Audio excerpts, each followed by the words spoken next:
by the 9 and 4. Welcome to the library, my perceptive patrons, regular visitors, and of course, new guests.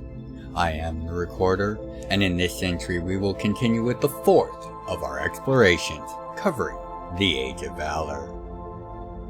This age would see the many attempts of the Daemon Vanson to escape his confinement to once more conquer and rule Jam'mar. It would also see a series of heroes rise to counter these attempts, and those actions, choices, successes, and failures would shape all that has come after. There are many events and points of interest that happen during this long age, and I will not have the time to go over each in fine detail, as this, as always, is just an overview of these events. We will cover the most important events, of course, but even then, some will only receive a brief mention. Many of these events will receive their own entries in the future, as interest and time dictate. If there is a topic that piques your interest or curiosity, make it known, and I will be sure to see that it is addressed in a future entry. This is, as stated, the fourth of our entries and explorations of the Age of Valor, and if you have not reviewed the previous entries on the subject, I encourage you to do so now, even if I will now give an abbreviated recounting of the major points of our last discussion.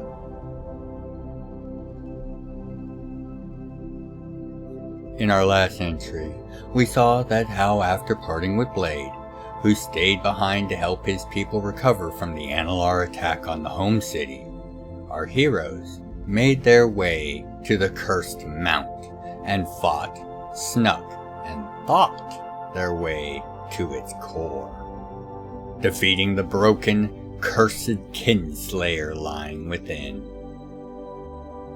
They retrieved the Amulet of Camille, one of the artifacts that they were collecting, to keep them from the hands of the Analar and their apparent master, Vance.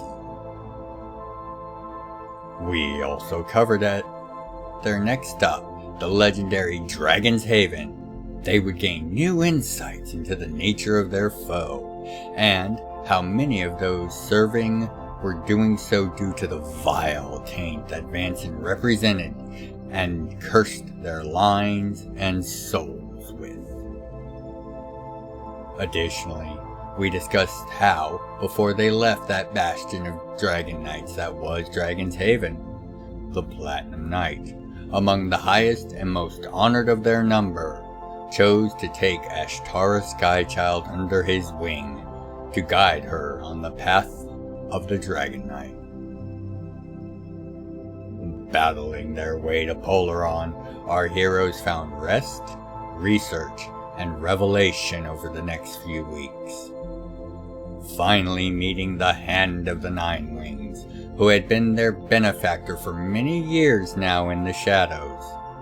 More truths of the nature of Vanson and the situation at hand were revealed, as were the location of two more of the artifacts. This left our heroes contemplating the obtaining of the artifacts that they knew of, as well as how they might come about a lead or clues as to the location of the last three. These all too brief contemplations ended with the arrival and self-aggrandizing announcement of a creature so large and so loud as to have shattered all glass in the city, calling out Genevieve herself by name. A challenge whose results would echo through the ages, and where we find ourselves picking things back up. What Genevieve and our heroes found perched along the top edge of the colossal arena of Polaron was a dragon, one of massive size and thus age, perhaps even one of the pre-war generations. It certainly held all the pre-war sentiments of the elders about the status and worth of the lesser races, those not crafted by the Nine Wings himself, and addressed them as one might yell at a misbehaving pet, forcefully and with no expectation of an intelligent response. This worm's name is lost to time, for reasons to be explored later. But for long minutes, it explained just how Genevieve would now hand over the artifacts and be justly rewarded. It was a subtle thing at first, but with each weaving of words, the value of the prize slowly grew.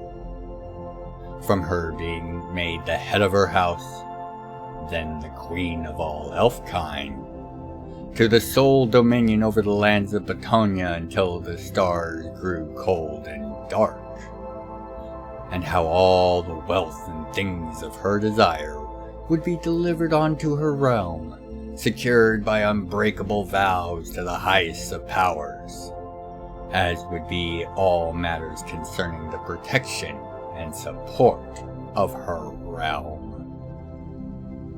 After these lavish and, to be fair, in all likelihood, honest offers fell flat, the worm then offered to add, on top of all of that, the location of her brother, Seven, as well as the support of all at his command to ensure his safe return to the lands of his birth and family. It is said Genevieve took only a moment before refusing this added offer, knowing that no matter the price it paid, the world it would purchase was not acceptable, not for her, her son, or daughter, or the brother she now knew, beyond a shadow of a doubt, as being confirmed to still be alive. In the pro-offering of that one simple bribe, the worm had mistakenly confirmed years of visions and dreams as to Seven's continued existence, thus galvanized Genevieve's resolve to levels she had never known, which was immediately put to the test as the worm revealed its final card, that in his claw he held none other than Blade. Captured during a raid conducted as Blade was leading salvage efforts outside the home city. The anguished cries of Damascus for Uncle Blade and his being restrained by his father would have been clear to her ears, but it is not known if she was really hearing anything at that moment.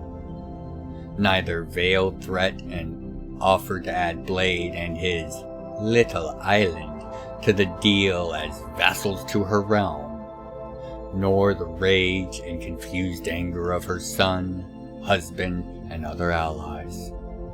But what is known is that she could see Blade, held fast, able only to shake his chin ever so slightly every time the worm added a new enticement to the offer. The importance of her choice to tell the worm to go to hell and what it cost her cannot be understated, as the worm effortlessly and not with as so much as a moment's hesitation bit off and spat Blade's dissolving and evaporating head and skull at her feet before flying off on the sound of her screams. In mere moments, there was little more than a stain of what had been Blade's head, and the worm had consumed the rest as he flew off. Historians continue to discuss and debate the point that if the forces of the daemon had not done what they had done next, it is possible, if not likely, that our heroes may have been broken under the strain of this if only they had been given the time for the shocks and doubts of what they were doing to have time to actually set in their minds and hearts. Blade was family to them, and they had just watched him die as nothing more than a pawn and a bargaining chip. Worse still, they were now aware that Seven, another member of their family, was tied into this somehow, similarly a pawn. Moreover, without the next actions of the Daemon's forces, it is quite possible that the still relatively young Damascus may have never been able to recover. All it would have taken is for the forces of the Daemon to sit back and let the horror of the cost they had just forced them to pay do its work. However, this was not the course that they had set. As soon as the worm took wing, 2 sky cities appeared, and they unleashed their stocks of Kytogen on Polaron to seize the city, seize our heroes, and retrieve the artifacts. Dragons appeared in the sky, both in support of the Daemon and the Sky Cities, as well as in Polaron's defense. This made the ensuing First Daemon Siege of Polaron a confused mess of combatants in the sky, with thousands of Kytogen warriors on the ground and in the air above, a bloody affair as the various Dragon Knights, adventurers, soldiers and retainers of both city and some of its guests battled over every street and alley. Even with Smoke and his wrecking crew arriving and joining the fray to defend the city, there were more than enough Kytogen for the defenders to have to deal with.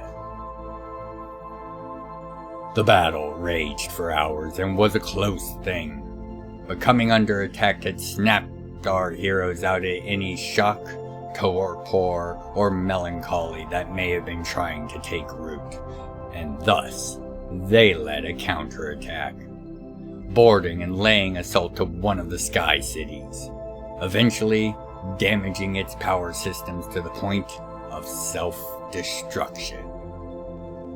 This, and the arrival of what would be seen today as crude and ugly, but effective, Chris-Tech armed fighters.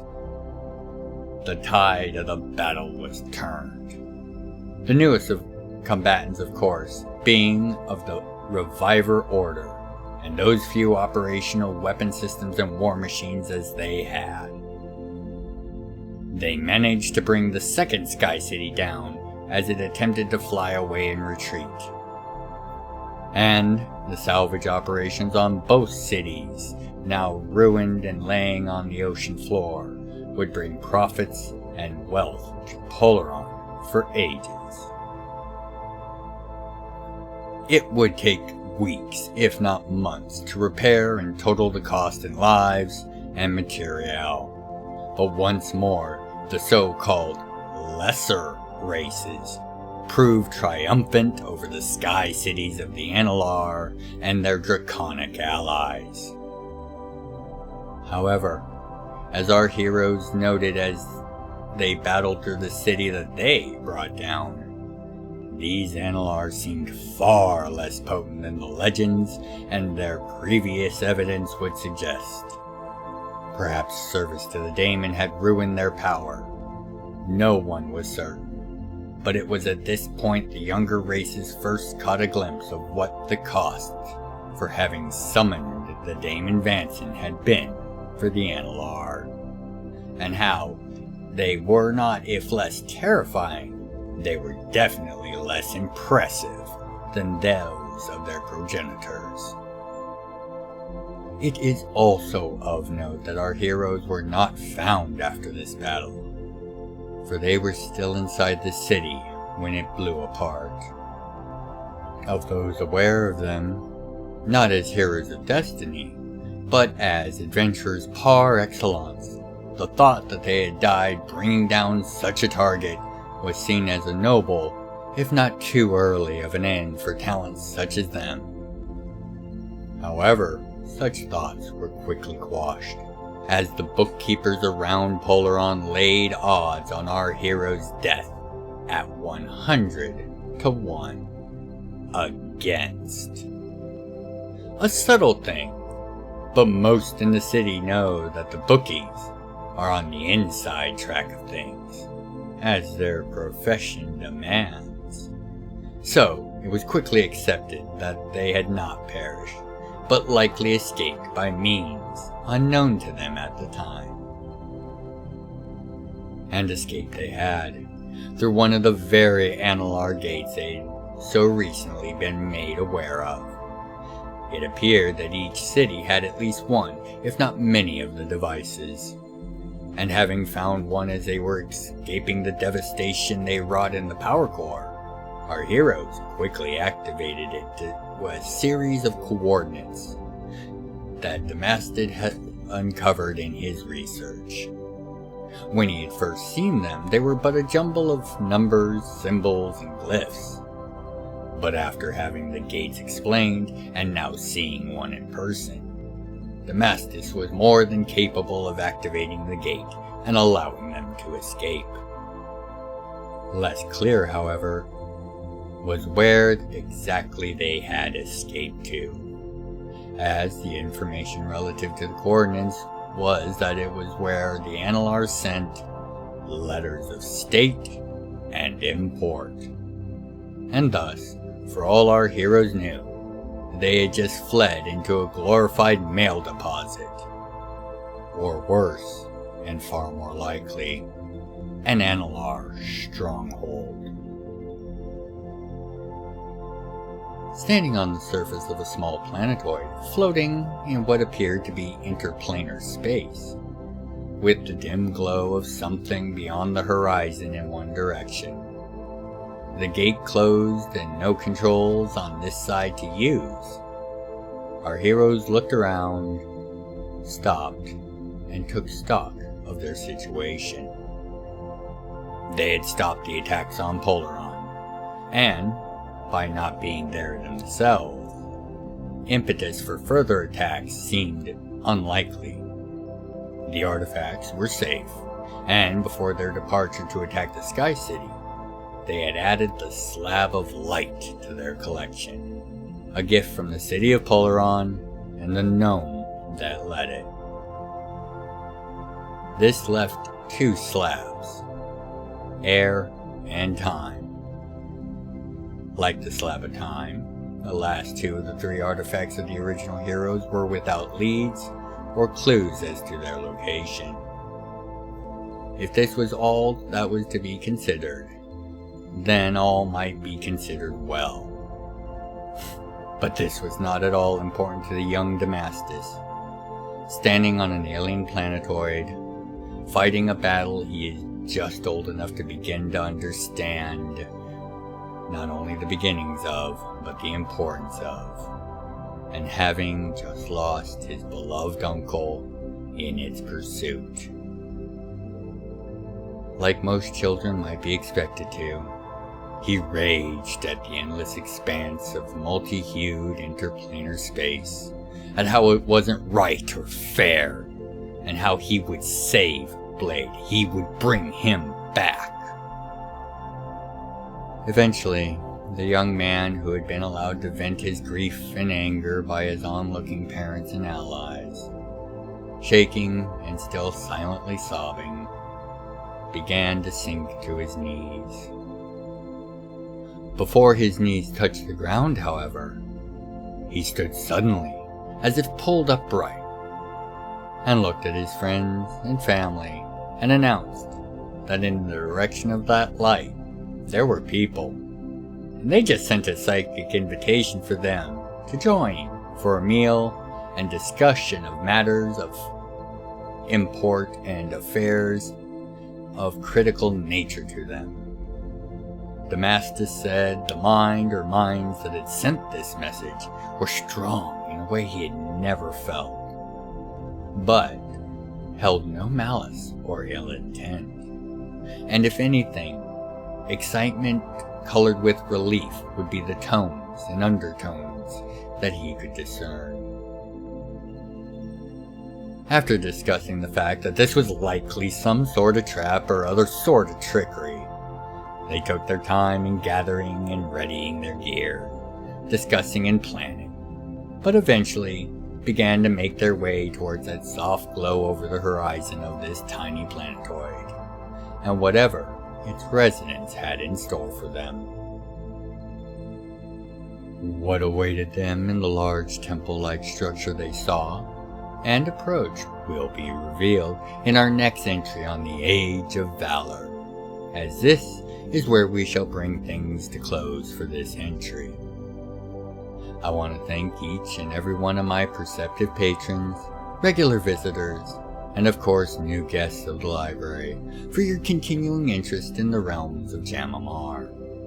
I, as always, have been the recorder.